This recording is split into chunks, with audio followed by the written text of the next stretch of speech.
नमस्कार, मी महेश पाटील, शाश्वत अकॅडमी पुणे.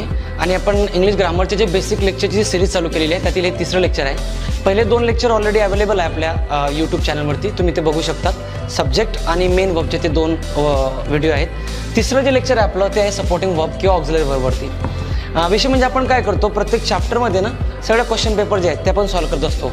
म्हणजे UPSC, CDS, SSC आणि MPSC जे प्रश्न आहेत त्या सगळ्या क्वेश्चन पेपर मी आपल्या टेलिग्राम चॅनलवरती टाकलेले आहेत. तसे इथून पुढचे जे व्हिडिओ असतील ते सर्व व्हिडिओ आपल्याला ॲपवरती दिसतील. त्याची लिंकसुद्धा मी तुम्हाला खाली दिलेली आहे. ठीक आहे. त्याचं चॅप्टर आपलं सपोर्टिंग वर्ब किंवा ऑक्झिलरी वर्ब याविषयी आपण मागच्या लेक्चरला बोललो आहे. ठीक आहे. त्याच्यावरती काय प्रश्न आहेत आणि याचा वापर कसा होतो तर आधी समजून घ्या. सपोर्टिंग वर्ब काय तर आपण शिकलो त्यामध्ये 2 प्रकार होते, एक प्रायमरी ऑक्झिलरी आणि एक मॉडल ऑक्झिलरी. प्रायमरीमध्ये होतं am, is, are, was, were, have, has, that, do, does, did. ठीक आहे. आणि मॉडल ऑक्झिलरीमध्ये आपण 2 प्रकार बघितले, एक प्रेझेंट आणि एक पास्ट. त्यामध्ये कॅन, कुड, मे, माइट, शॅल, शूड सगळे बघितले. आता त्यांचा वापर काय आणि परीक्षेत कसे येतात तर बघा, आता रिसेंट जर ट्रेंड बघितला MPSCचा एक प्रश्न येतो आपल्याला इंट्रोगेटिव्हवरती. 1-2 प्रकारचे प्रश्न असतात.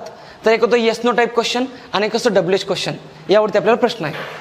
त्याआधी मी तुम्हाला सांगतो की सपोर्टिंग वर्ब काय काम करतो, याचं नेमकं काय वर्क काय इंग्लिश लँग्वेजमध्ये. तर पहिलं वर्क आहे तो वाक्य निगेटिव्ह करतो. निगेटिव्ह सेंटेन्ससाठी आपल्याला सपोर्टिव्ह गरजेचं आहे. अँड सेम थिंग इंट्रोगेटिव्ह सेंटेन्ससाठी म्हणजे आपल्याला प्रश्नार्थक वाक्यासाठी सपोर्टिव्ह वर्ब गरजेचं आहे. जर सपोर्टिव्ह वर्ब नसेल तर इंट्रोगेटिव्ह सेंटेन्स होणार नाही, सेम थिंग निगेटिव्ह वाक्य होणार नाही. ठीक आहे. मग आता हे कशा प्रकारे होतं तर बघा, मी एक वाक्य लिहितो इथं. आधी मी निगेटिव्ह सेंटेन्स समजवतो. बघा, मी जर इथं वाक्य लिहिलं की the prime minister, the president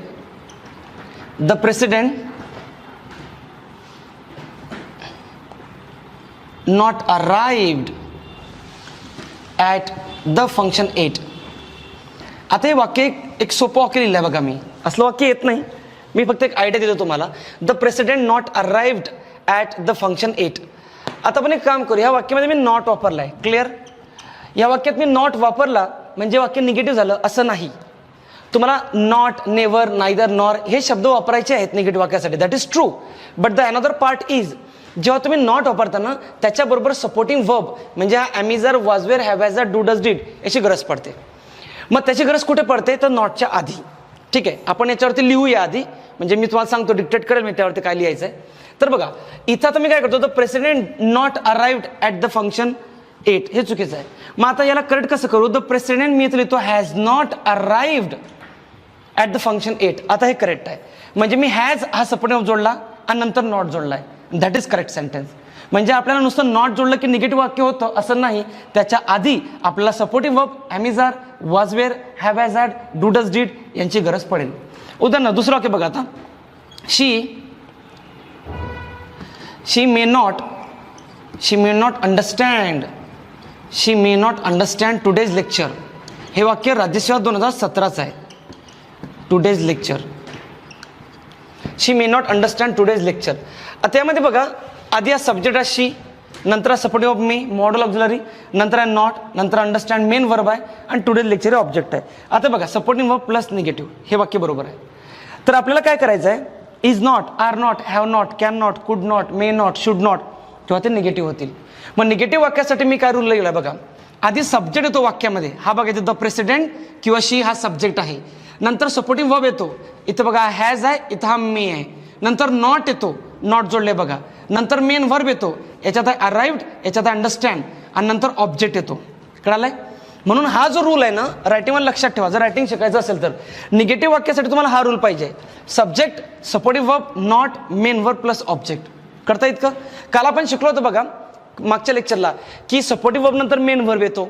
am, is, R असेल तर V4, वॉज, वेअर असेल तर V4, do, does, did V1, modal auxiliary V1, have, has, had V3 हे आपण मागच्या लेक्चरला कव्हर केलं आहे. तर इथं बघा हॅज नंतर V3 आहे आणि मॉडल नंतर V1 आहे. कळालेत का. याच्यावरती प्रश्न येतात का तर नाही, याच्यावरती प्रश्न येत नाही. बट आपल्याला बेसिक गोष्टी माहिती पाहिजे. मला निगेटिव्ह वाक्य बनवायचं आहे तर काय कन्सेप्ट आहे, स्ट्रक्चर काय आहे, तर ते स्ट्रक्चर हे आहे, सब्जेक्ट, नंतर supporting verb, am, is, are, was, were, have, has, had सगळे, नंतर इन नॉट, नंतर इन मेन वर्ब. मेनचे 4 फॉर्म असतात. मागच्या लेक्चरला आपण सगळे शिकलो बघा. 4 फॉर्म असतात, रेग्युलर, वर्ब, इरेग्युलर. तो येईल इथं आणि नंतर ऑब्जेक्ट. करता येत का. याच्यावरती प्रश्न नाही आहे काहीच. नंबर नेक्स्ट पुढचा पॉईंट आहे इंट्रोगेटिव्ह सेंटेन्स. ठीक आहे. आता इंट्रोगेटिव्ह सेंटेन्स काय बरं, आणि याच्यात 2 प्रकार पडतात. आता ऐका, दोन प्रकारचे प्रश्न होतात इंग्लिशमध्ये, दोन प्रकारचे क्वेश्चन आपण बनवू शकतो. कुठल्या प्रकारचे? एक yes no type question. Yes no type question म्हणजे काय? असा प्रश्न की त्याचं उत्तर येस किंवा नोज असेल. म्हणजे मी जर तुम्हाला एक प्रश्न विचारला की do you understand English, have you paid the fees, are you enjoying the lecture, have you pass the exam, या सगळ्यांची उत्तर येस नो आहे. Will you help me, will you meet me tomorrow, ह्या सगळ्यांचे उत्तर येस नो आहे. तर ज्या प्रश्नाचं उत्तर येस किंवा नोच असू शकतं त्याला म्हणतो येस नो टाईप क्वेश्चन. आणि ज्या प्रश्नाचं उत्तर एक्सप्लेनेशन आहे, मोठं आहे, त्याला डब्ल्यूएच क्वेश्चन म्हणतात. म्हणजे कसं, मी जर तुम्हाला विचारलं डू यू अंडरस्टँड इंग्लिश, तर तुम्ही म्हणाल येस किंवा नो. आता मी असं म्हणणार how do you understand English, आता याला उत्तर येस नो नाही आहे. How do you understand, how do you understand, मग तुम्ही उत्तर देणार I understand because I know English language, I have been studying it since 1993, असं काहीतरी उत्तर असेल. तर डब्ल्यूएच क्वेश्चन म्हणजे काय? एक्सप्लेनेशन. येस नो टाईपवाला क्वेश्चन म्हणजे काय? येस किंवा नो उत्तर. क्लिअर? असे दोन प्रश्न होतात आणि याच्यावरती आपल्याला प्रश्न आहे रिसेंट, आपण घेऊया हे. ठीक आहे. आता तुम्ही एक काम करणार, व्हिडिओ पॉज करणार आणि आधी हा पूर्ण डायग्राम काढून घेणार आणि मी त्याकडे तुम्हाला सांगतो की काय लिहायचं आहे. ठीक आहे.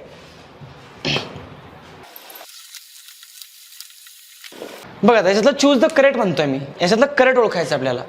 आता काय करायचं आहे, यात जर मी पहिल्या वाक्याला गेलो, why they have made such things. ठीक आहे. आता आपण एक काम करू, हा प्रश्न आहे का ते बघू स्वतःला. डब्ल्यूएच आहे तर why they have made such things लिहिलाय. आता या केसमध्ये दे हॅव आहे बघा, दे हॅव, आणि इथं क्वेश्चन मार्क आहे. जर इथं दे हॅव दिलेला आहे याचा प्रश्न होणार नाही. का? कारण हा जो सपोर्टिव्ह वर्ब आहे हा सब्जेक्टच्या आधी पाहिजे. क्लिअर एवढं? मग ए उत्तर देणार नाही म्हटल्यानंतर हा बघा असा एक पर्याय, हा ए ड्रॉप होतोय, हा ए ड्रॉप होतोय, हा ए ड्रॉप होतोय, म्हणजे उत्तर होत आहे. असं एक पहिलं की ज्यामध्ये तुम्ही डायरेक्टली उत्तर करू शकता. दुसरं, जर सपोज असं नसेल, असं जर असेल बीसीडी वगैरे, मग त्या केसमध्ये काय असतं की पहिला ऑप्शन गेला, दुसरा ऑप्शन गेला, मग यामध्ये डी आहे, यामध्ये डी आहे, दोघांमध्ये डी आहे, म्हणजे 100% डी करेक्ट आहे. ते वाचून वेळ वाया घालवणार नाही मी. ठीक आहे. आता त्याच्यामध्ये बी आहे, सी आहे, डी आहे, तर मी काय करणार, फक्त बी सी वाचणार. आता फक्त बी आणि सी वाचणार. बघा आता बी मध्ये आलो, will you meet me tomorrow. आता बघा इथं म्हटलं मी will you meet me tomorrow. आता या केसमध्ये विल यू बरोबर आहे, याचा क्वेश्चन पाहिजे, पण शेवटी क्वेश्चन मार्क नाही आहे इथं. इथं क्वेश्चन मार्क नाही आहे म्हणून हे वाक्य सुद्धा चुकलेलं आहे.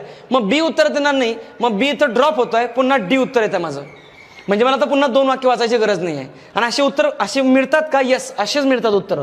बघू पुढचं वाक्य, why you have done this, why you have done this. पुन्हा बघा हा प्रश्न आहे ना, इंट्रोगेटिव्ह सेंटेन्स आहे ना, तर यू हॅवचं काय होईल? हॅव यू, म्हणून हे सुद्धा चुकलेलं आहे. चौथं वाक्य बघा, where can I get such things. हे बरोबर आहे, where can I get such glass. मग where can I supportive of सब्जेक्टच्या आधी आहे, याचा क्वेश्चन बनलाय आणि this one is correct, so only D is my correct. कळालेत का? आता पण काम करूया, प्रश्न घेऊ सगळे आणि त्यानंतर मग बघूया फॉर्मॅट काय एमपीएससीचा. बघा मी पहिला प्रश्न घेतो, राज्यसेवा 2017 19 पेज नंबर. हा क्वेश्चन बँक जर तुमच्याकडे नसेल तुम्ही डाउनलोड करा, तिथं मी टेलिग्रामच्या ग्रुपला शेअर केलेला आहे किंवा ॲपवर पण आहे आपल्या. 19 पेज नंबरला, राज्यसेवा 17 पेज नंबरला 19, त्यातील 86 नंबरचा क्वेश्चन. 86 मध्ये तो काय म्हणतो बघा, चूज द करेक्ट सेंटेन्स. यामध्ये बघा पहिलं, वेन यू आर लिव्हिंग. आता पण एक काम करू, एक एकच वाचू. पहिला ऑप्शन आहे ए बी, दुसरा ऑप्शन आहे सी, तिसरा ऑप्शन आहे बी आणि चौथा ऑप्शन आहे ABC. आता एक काम करू, पण याच्यात कसं शॉर्टकट जायचं आहे. पहिलं when when you are living. आता यामध्ये वेन यू आर आहे ना, वेन यू आर हे चुकीचं आहे. का? हे आर यू पाहिजे होतं, सपोर्टिव्ह सब्जेक्टच्या आधी पाहिजे होता. मग ए जो आहे तो चुकीचा आहे. मग हा ए गेला आणि हा ए गेला. याच्यात मला काय कळालं की उत्तर एकच वाक्य आहे. मग याच्यामध्ये मी चान्स घेऊ शकतो कधी कधी, याला म्हणतात प्रोबॅबिलिटी. ठीक आहे. बी वाक्य वाचू आपण आता. बी वाक्य असं, व्हेअर आर यू गोईंग. हे बघा are you going, this one is correct, B correct आहे. See what I can do for you. आता व्हॉट आय कॅन डू होईल का कॅन आय. हे बघा व्हॉट आय कॅन डू, हा जो आहे ना, हा जो आय कॅन आहे तो काय पाहिजे होता, कॅन आय पाहिजे होता, म्हणून ते चुकीचं आहे. उत्तर माझं ओनली बी, म्हणून 86 जो उत्तर आहे 3. ठीक आहे. पुढचा प्रश्न आहे पेज नंबर 50, तो आहे कंबाईन 2018. 50ला 54 नंबरचा प्रश्न आहे बघा. 54 नंबरचा पहिलं वाक्य म्हटलं त्याने, what you were doing at 2 o'clock. आता बघा मला सांगा, व्हॉट यू वेअर डुईंग, ते यू वेअर चुकीचं आहे, ते होईल वेअर यू डुईंग. कारण प्रश्न जर बनवायचा आहे तर त्या केसमध्ये तुम्हाला सपोर्टिव्ह सब्जेक्टच्या आधी पाहिजे, मी म्हटलंय तुम्हाला. हो. आणि एक काम करणार तुम्ही, सायमल्टेनियसली हे सगळे वाक्य लिहिणार आहात तुम्ही, जे आपल्याला तुम्हाला स्क्रीनवरती दिसत आहे सगळे वाक्य, हे सगळे वाक्य तुम्ही लिहिणार आहात. राजस्व 17, 18 कंबाईन PSI सगळे वाक्य तुम्ही लिहायचे इथे. ठीक आहे. आता त्यात बघा पहिलं वाक्य what you were doing at 2 o'clock, ते वेर यू होईल. पुढचं वाक्य बघा when did she get married. यामध्ये बघा when did she get married ना, यामध्ये डीड आणि शी हा सपोर्टिव्ह वर्ब आहे आणि शी इथं. ठीक आहे, हे बरोबर आहे.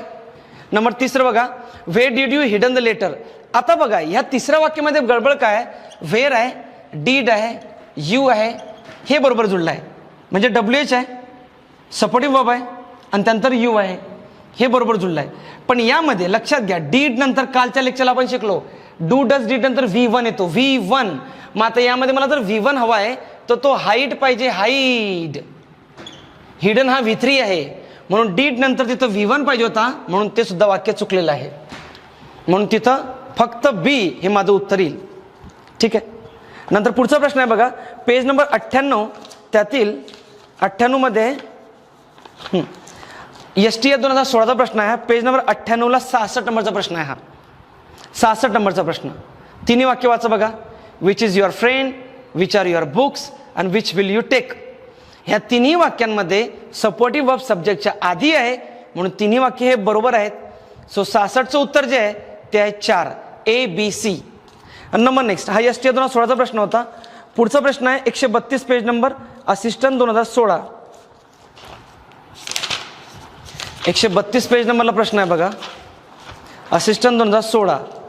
त्यातलं वाक्य बघा 73 नंबरचा प्रश्न आहे. त्यात म्हणतो होतं what I can do for you, we can start now, which is faster the train or the bus and who is your companion.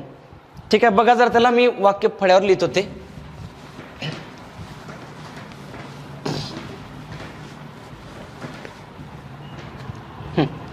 हे बघा पहिलं ऑप्शन काय म्हटलं त्याने CD, दुसरं म्हटलंय त्याने C, तिसरं आहे AD आणि चौथं आहे ABD.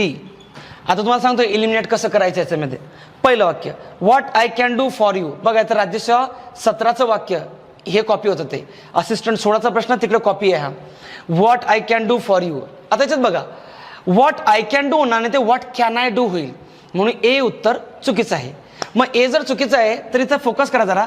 हा इथला A ड्रॉप झाला, इथला A ड्रॉप झाला. आता याच्यामध्ये C कॉमन आहे, म्हणजे C मला वाचायचं नाही आहे, आणि यांच्यामध्ये B नाही आहे, म्हणजे B 100% चुकलेला आहे. B सुद्धा मला वाचायचं नाही आहे. मग मी वाचणार काय, डायरेक्ट D वाक्याला जाणार मी आता. मग डायरेक्ट Dला जर मी गेलो हू इज युअर कंपॅनियन, हे बरोबर आहे, सपोर्टिव्ह वर्ब सब्जेक्टच्या आधी आहे. मग D जर करेक्ट आहे तर माझं CD उत्तर आहे, हेही चुकीचं आहे. म्हणजे मला B आणि C वाचायची गरज पडली नाही. कळालंय. मग बघा B वाक्य बघा वी कॅन स्टार्ट नाऊ, चुकीचं आहे ते. वी कॅन स्टार्ट नाऊ नाही म्हणणार, ते कॅन वी स्टार्ट नाऊ होईल ती. ठीक आहे, हे चुकलेलं आहे. तिसरं वाक्य बरोबर आहे विच इज फास्टर, तो सपोर्टिव्ह आहे तिथं. मग माझं उत्तर आहे CD. क्लिअर.